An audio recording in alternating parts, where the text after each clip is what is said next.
덱스의 유동성을 공급할 때 꼭 알아야 할 용어가 하나 더 있습니다. 바로 비영구적 손실이에요. 자, 이제 비율을 들어볼게요. 제가 파이와 달러를 5대5 비율로 바구니에 예쁘게 넣어뒀다고 해봅시다. 그런데 갑자기 바구니 박세상에서 파이 가격이 엄청나게 폭등했어요.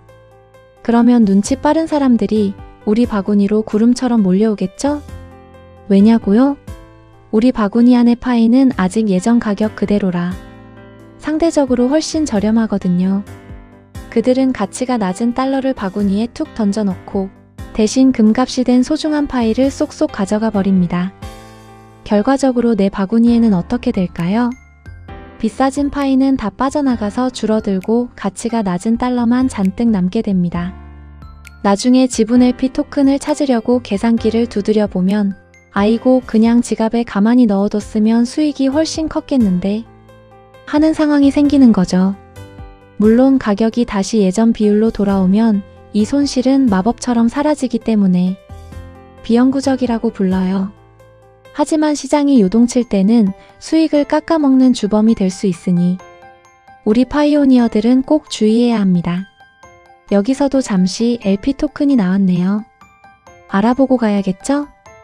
유동성 공급자가 두 종류의 코인을 1대1 비율로 유동성 풀에 예치하면 시스템은 전체 풀의 가치와 공급자가 예치한 코인의 가치의 비율만큼 LP 토큰을 발급해요. 예를 들어 전체 풀의 가치가 100이고 그중 10만큼이 내 자산이라면 나는 전체 LP 토큰 중 10%를 받게 됩니다. 나중에 LP 토큰을 반환하면 현재 풀에 남아있는 코인 비율에 맞춰 여러분의 원금과 수수료 수익을 한꺼번에 수령하게 되죠. LP 토큰의 또 다른 매력은 이 토큰 자체를 다시 활용할 수 있다는 점입니다. 유동성을 공급하고 받은 LP 토큰을 파이덱스의 특정 보상 풀에 다시 예치하면 거래 수수료 외에도 추가적인 보상 토큰을 덤으로 받을 수 있습니다. 지분 증명서를 한 번 더 맡겨서 보너스를 받는 셈이죠.